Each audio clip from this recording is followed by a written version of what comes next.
مولاي صل وسلم دائما أبدا على حبيبك خير الخلق كلهم. مولاي صل وسلم دائما أبدا على حبيبك خير الخلق كلهم. مولاي صل وسلم دائما أبدا. کوئی دن بھی اتنا معتبر نہیں ہے جتنا یہ دن معتبر ہے. کیوں کہ انسانیت کو معراج ملی ہے تو اسی دن ملی ہے. انسانیت کو امن کا پیغام ملا ہے تو اسی دن ملا ہے. انسانیت جو جہالت میں ڈوبی ہوئی تھی وہ نور ایمان کی طرف آئی ہے تو یہی دن تھا. سب کچھ یہی تھا. حقیقت یہ ہے کہ ساری زندگی آدم علیہ السلام سے لے کر اب تک گن لیجئے زندگی میں جو سب سے متبرک دن آیا ہے وہ یہی. جو حفیظ نے کہا تھا کہ دنیا میں انسان آئے، سورج چمکتا رہا، چاند کی روشنی پھیلتی رہی، حضرت داؤد علیہ السلام نغمہ سرائی کرتے رہے، حضرت سلیمان دنیا میں شہنشاہی کرتے رہے. یہ سب کیا تھا؟ کس کے لیے تھا؟ مدعا کیا تھا؟ یوں ہی تھا یا کوئی مقصد تھا؟ آخر ماجرا کیا تھا؟ وہ جلوہ جو چھپا بیٹھا تھا اپنے راز پنہا میں، درایا کیوں تماشا بن کے وہ بازار امکا میں. کیوں آئے؟ وہاں تھے، وہاں سے کیوں آ گئے؟ مقدر تھا کہ یہ سب کچھ تہے افلاک ہونا تھا، کہ سب کچھ ایک دن نظر شہ لولاک ہونا تھا. صدقہ ہے میرے نبی صلی اللہ علیہ وسلم کا یہ دنیا جہان، یہ کائنات، جو کچھ بھی بنا ہے. نبی صلی اللہ علیہ وسلم نے خود فرمایا تھا اول ما خلق اللہ نوری، سب سے پہلے اللہ نے میرا نور پیدا کیا تھا. سب سے پہلے دنیا میں میں آیا تھا. وَكُلُّ الْخَلَائِقَ مِن نوری، ساری مخلوقات میرے نور کا ہی صدقہ ہے. انہی سے نکلی ہے یہ کائنات. دیکھتے رہیے کائنات کا آنا جانا دیکھیے. حضرت آدم علیہ السلام ابو البشر بن کے آئے. بشریت کی ابتدا ان سے ہوئی، لیکن عجیب بات ہے کہ جب یہ غلطی پر مواخذہ ہو گیا تو معافی مانگنے پھر بھی اسی دربار رسالت میں آئے. یہی اللہ اللہ.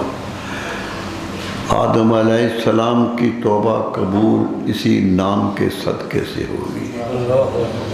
اگر نام علامہ جامی رحمہ اللہ کہتے ہیں اگر نام محمد را نیا ورد شفیع آدم، اگر نبی صلی اللہ علیہ وسلم کا نام آدم علیہ السلام کی سفارش نہ کرتا، نہ آدم یافتے توبہ، نہ نوح از غرق نجینا.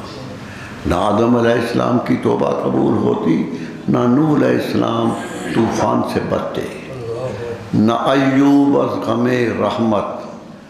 ایوب علیہ السلام جو مشکلات سے گزرے تھے، نہ یوسف نہ ایوب از غم راحت، نہ یوسف شوکت و حشمت. یہ شوکت، یہ طاقت جو حضرت یوسف علیہ السلام میں آئی تھی، یہ کس کے صدقے سے آئی تھی؟ نہ عیسیٰ مسیح دم، نہ موسیٰ ید بیضا. کہتے عیسیٰ علیہ السلام کی جو پھونک سے زندگی بخشنے کی طاقت تھی وہ کہاں سے آئی تھی؟ اور موسیٰ علیہ السلام کے اندر جو طاقت آ گئی تھی کہ فرعون کے سامنے ڈٹ گئے تھے، اتنی بڑی طاقت کے سامنے کھڑے ہو گئے تھے. وہ کہتا تھا موسیٰ تو میرا مقابلہ کرنے لگا ہے, کیا تمہارے ہوش ٹھیک نہیں ہے؟ پابندی کیا کرو یا موسیٰ, ہم تمہیں یہ چاہتے ہیں کہ تم ہمارے خلاف نہ آؤ, کیونکہ یہ زندگی کا حمل نہیں ہے, دیوانگی کا عمل ہے. لیکن موسیٰ علیہ السلام کھڑے رہے. یہ کھڑا ہونا کس سے سبب تھا؟ حضرت موسیٰ علیہ السلام نے کوہ طور پہ جا کے عرض کی تھی کہ یا الہی, جدھر دیکھتا ہوں ایک نام نظر آتا ہے, حیرت ہوتی ہے کہ وہ نام کس کا ہے. ان کا جواب آیا, یا موسیٰ اگر وہ نہ ہوتا تو ہم افلاک پیدا نہ کرتے, ہم زمین و زمان پیدا نہ کرتے, انہی کی خاطر پیدا کیے ہے. اور آخری جملہ سنیے اللہ تعالیٰ کا کہ موسیٰ اگر انہوں نے نہ آنا ہوتا تو بھی نہ ہوتا, تو بھی نہ ہوتا اگر انہوں نے نہ آنا. یہ منزلت یہ اس رات کو ملی. یہ رات معتبر رات ہے, یہ رات احترام کے قابل رات ہے. اس کو دیکھیے کہ انسانیت پہ کتنا کرم ہو گیا. اللہ اللہ, بصد انداز یکتائی بقایت شان زیبائی. یکتائی کا پیدا ہونے کا انداز بھی دوسروں سے مختلف ہے اور شان بھی مختلف ہے. امین بن کر امانت آمنہ کی گود میں آئی, امین بن کر آئے تھے اور گود بھی حضرت آمنہ کی ملی تھی کہ امین کا معنی بھی امن دینے والا ہے اور آمنہ کا معنی بھی امن دینے والی.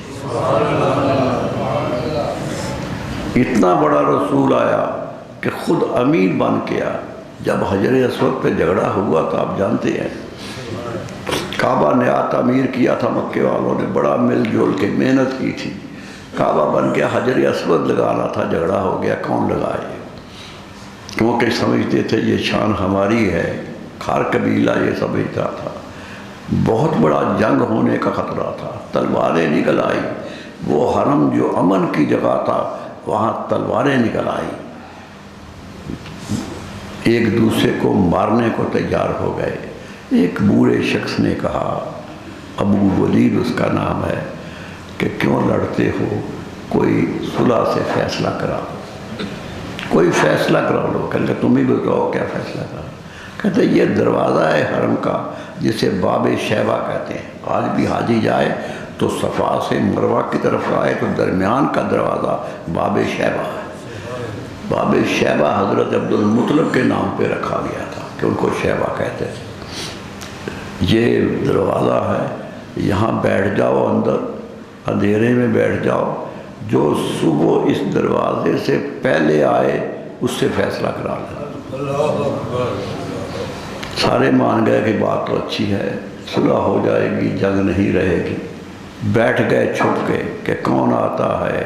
سپیدائے سحر طلوع ہوا تھا, چمک آئی تھی سورج کی, ابھی نکلا نہیں تھا کہ اس دروازے سے نبی صلی اللہ علیہ وسلم سب سے پہلے اندر آئے.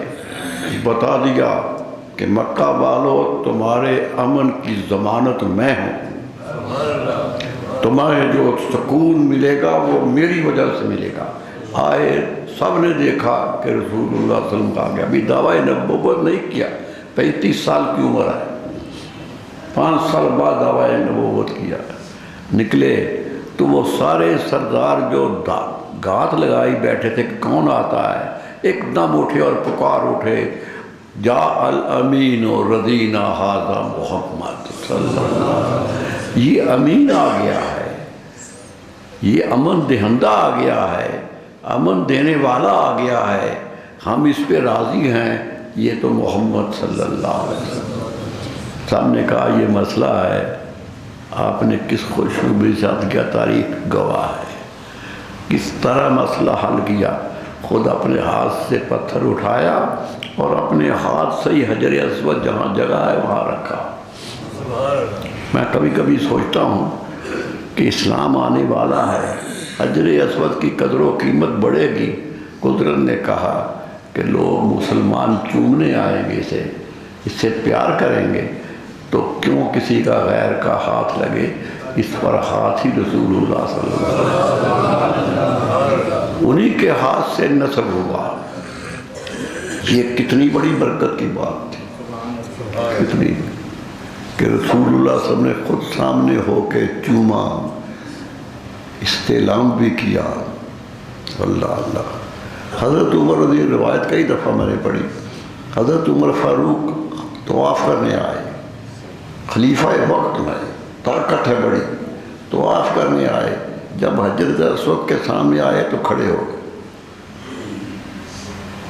فاروق اعظم کوئی چھوٹا نام نہیں ہے میرے دوستوں، دنیا ان کے نام کی ہیبت آج بھی جانتی ہے۔ کھڑے ہو گئے، کہنے لگے انما انت حجر، اے حجر اسود تو پتھر ہے، تو پتھر ہے، لا ینفع لا یضر، تو اس سے کسی کو نفع نہیں پہنچتا نہ نقصان پہنچتا ہے، تو پتھر ہے۔ لولا رسول اللہ صلی اللہ علیہ وسلم قبلک ما قبلتک، اگر میرے نبی صلی اللہ علیہ وسلم نے تجھے نہ چوما ہوتا تو میں کبھی نہ چوموں۔ میں چومنے آیا ہوں نبی صلی اللہ علیہ وسلم کے ان لبوں کو جو جہاں لگے۔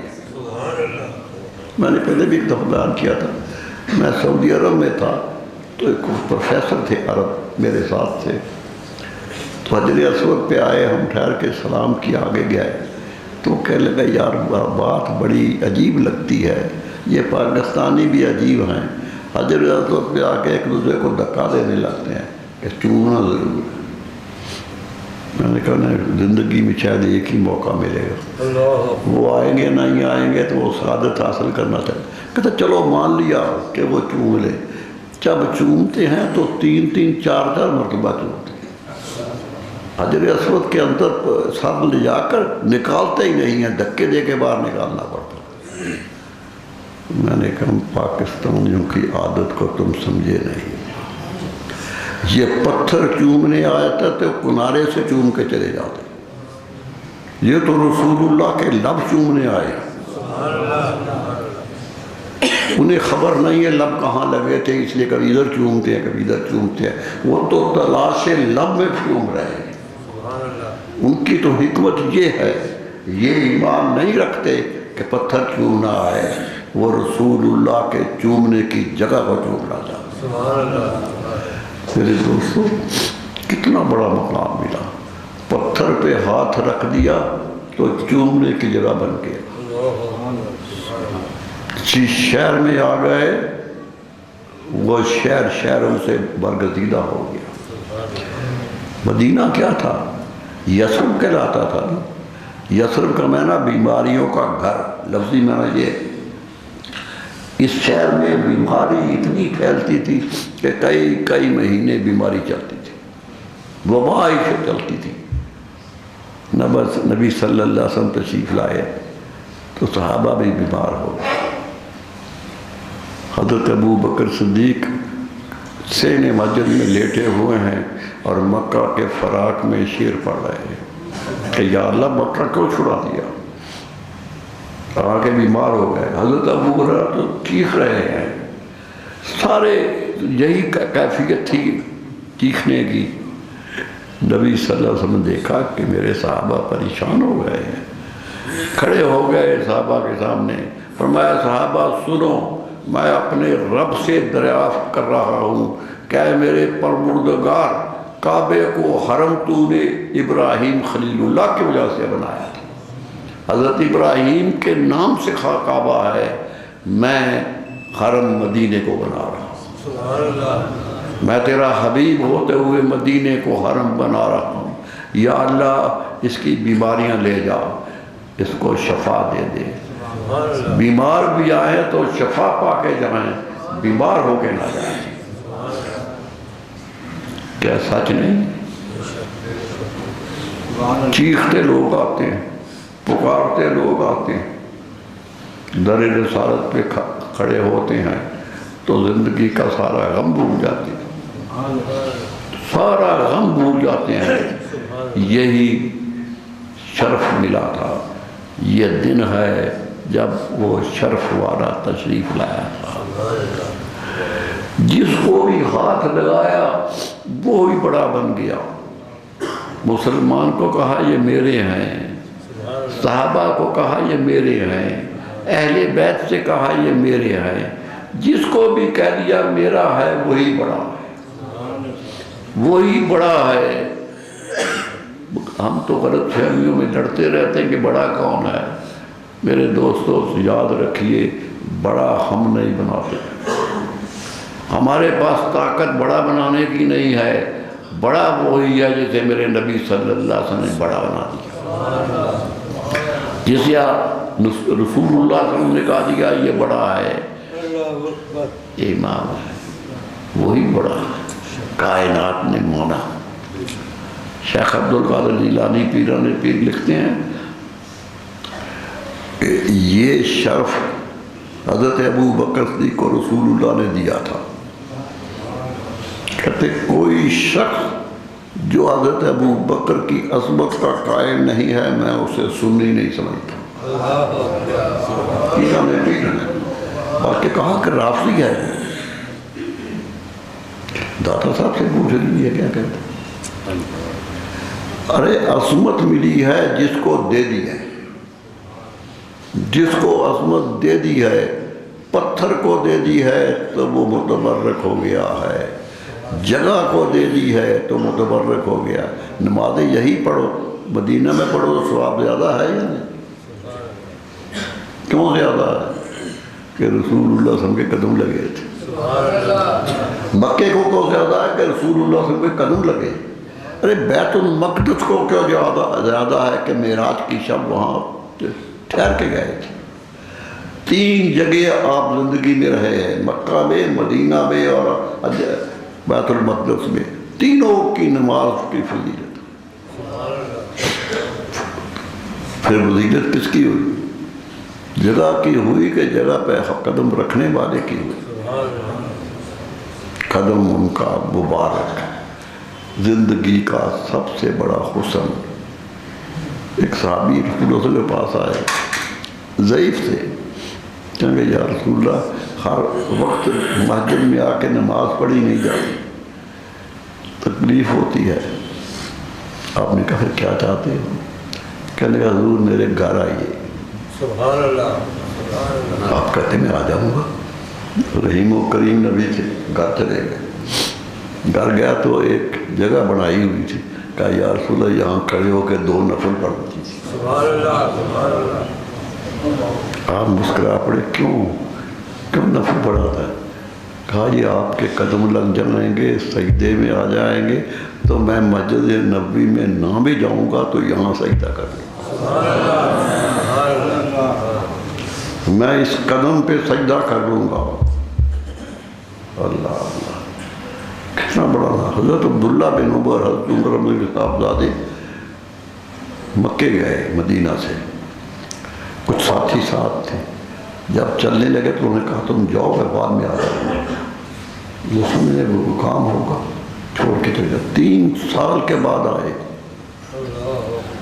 مدینے والوں نے پوچھا عبداللہ بن عمر کہاں رہے تھے؟ کہنے لگا رہا تھا نہیں، آتا ہی رہا ہوں۔ کہا اتنی دیر کیوں ہو گئی؟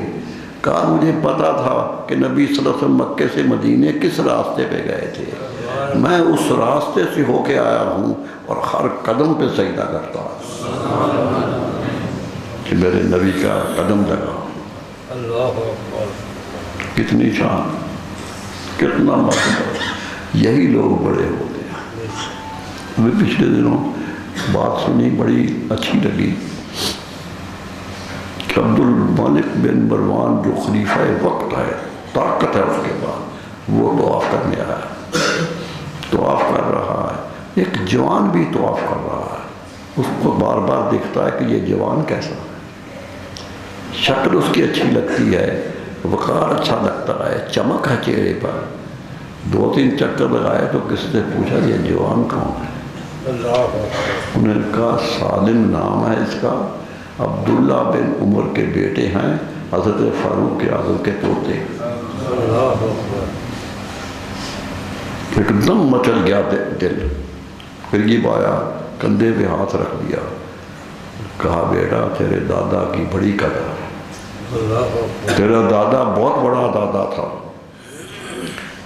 مجھ سے جو حاجت ہے مانگو میں دوں گا۔ مسکرا پڑے، صاحب جوان تھے بھی، مسکرا کر لگے بادشاہ تو خبر ہے کہاں کھڑا ہے؟ کہا حرم میں کھڑا ہوں۔ کہا حرم میں کھڑے ہو کر رب سے مانگتے ہیں، دنیا سے نہیں مانگتے۔ حوصلہ دیکھی کس طرح حوصلہ، وہ کہنے لگا طواف کرو، نظر رکھی کہ طواف جب ختم ہوگا بات کروں گا۔ طواف ختم ہوئی، نگلنے گئے تو پکڑ لیا، کہا بیٹا آپ بتاؤ کیا چیز میں تیرے پیش کروں، مجھے بڑی محبت آئی ہے۔ کہنے لگے بادشاہ آدمی کی خواہشیں دو ہی ہوتی ہیں، یا اس کی آخرت سنور جائے یا اس کی دنیا بن جائے۔ سبحان اللہ۔ آخرت تو دے نہیں سکتا، دنیا یہ جو تجھ سے مانگی جا سکتی ہے۔ تو بادشاہ یقین کر لے اتنی عمر ہو گئی ہے میں نے رب سے بھی دنیا نہیں مانگی،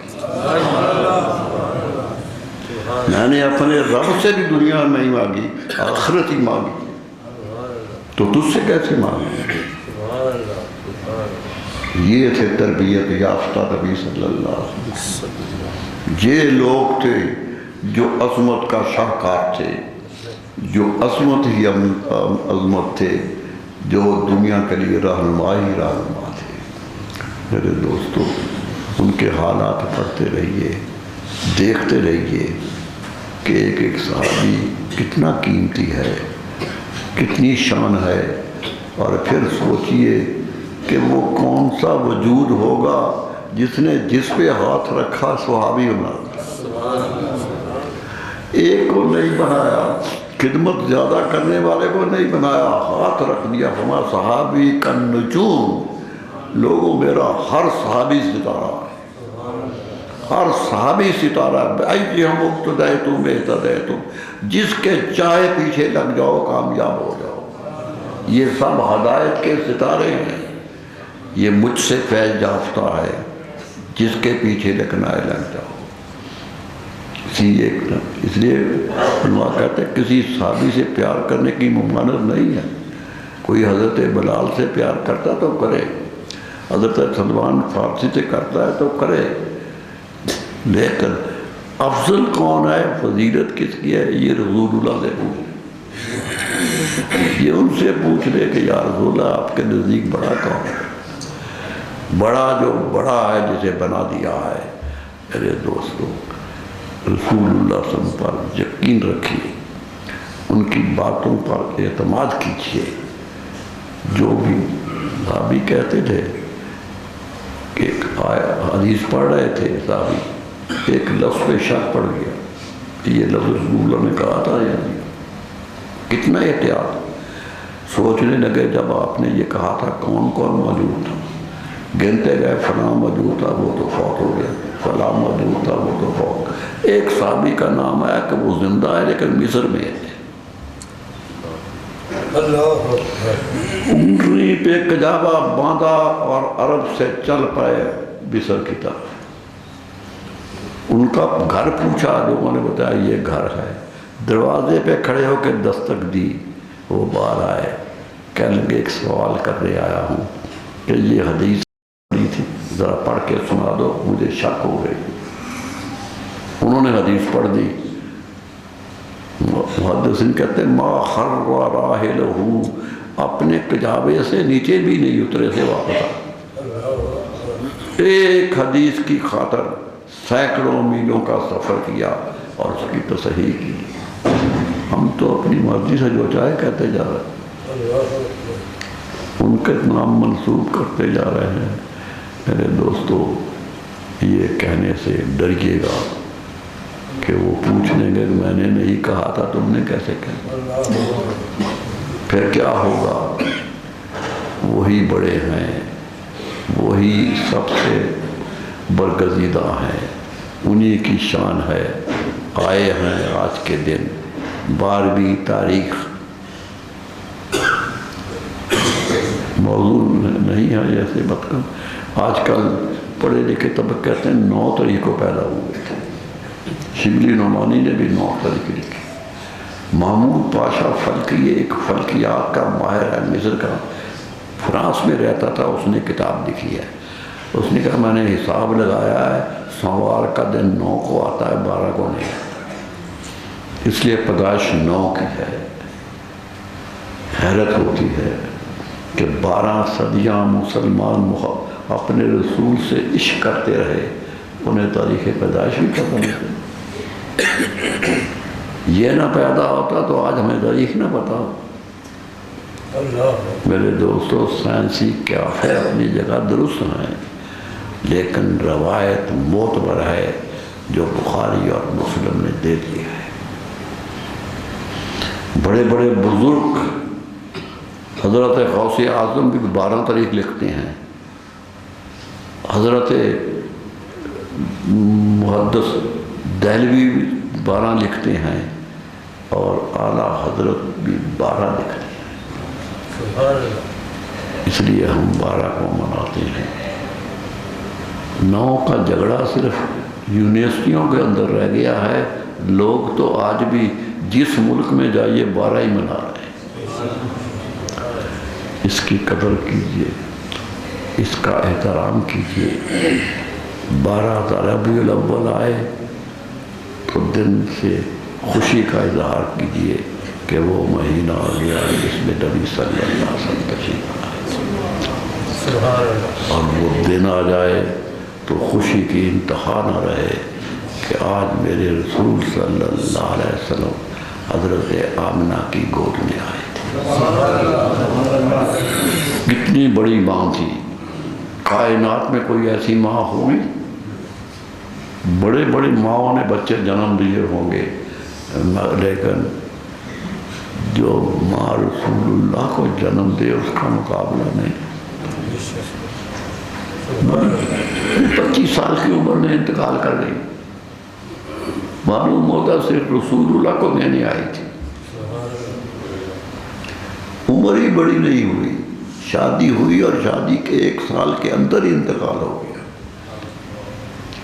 رسول اللہ صلی اللہ علیہ وسلم باپ کی پر وفات کے 2 مہینے بعد پیدا ہوئے، لیکن پہچاننے والے پہچانتے تھے کہ کون آیا۔ سبحان اللہ۔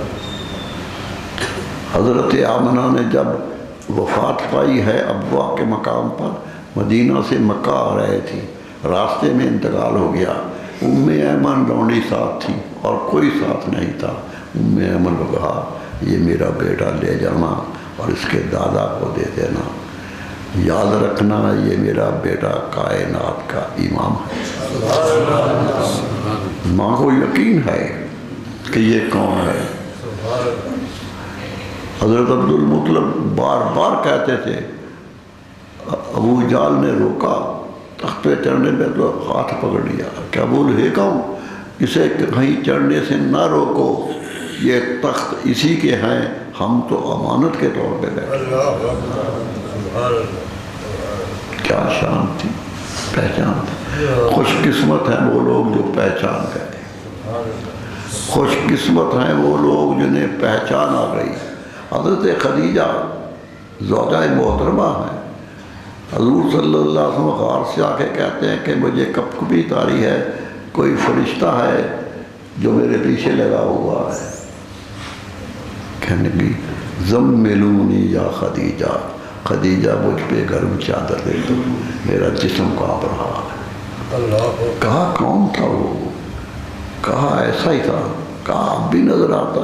کہا یہ آسمان پہ اڑتا ہوا نظر آتا ہے۔ اٹھ کے آ کے رسول اللہ کے پاس جوڑ کے بیٹھ گئی، کہنے لگی آپ بتائیے وہ نظر آتا؟ آپ نے کہا نہیں۔ کہا وہ فرشتہ تھا، اگر شیطان ہوتا تو کبھی واپس نہ جاتا۔ عورت و مرد کی عصمت کو فرشتہ ہی سمجھتا ہے. ارے جو ابھی اعلان نہیں ہوا سمجھ رہی ہیں کون ہے. حضور صلی اللہ علیہ وسلم کا ایک جملہ ہے، جب آئے تھے تو کہتے کانپ رہے تھے. پہلی وحی جب اتری بہت پریشانی تھی کہ کیا اتنی ذمہ داری میں کائنات کی امامت مل گئی.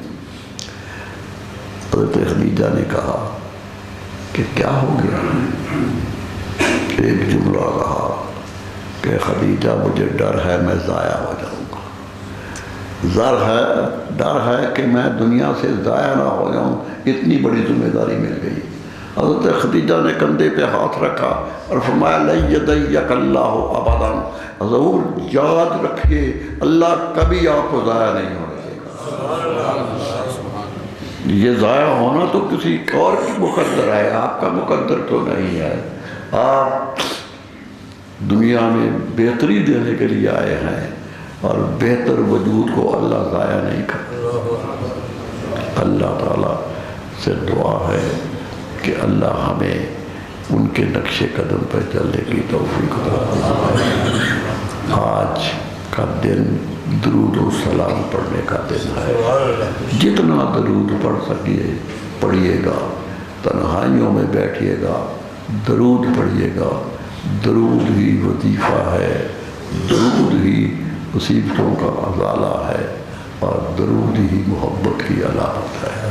وآخر دعوانا الحمدللہ. مولاي صل وسلم دائما أبدا على حبيبك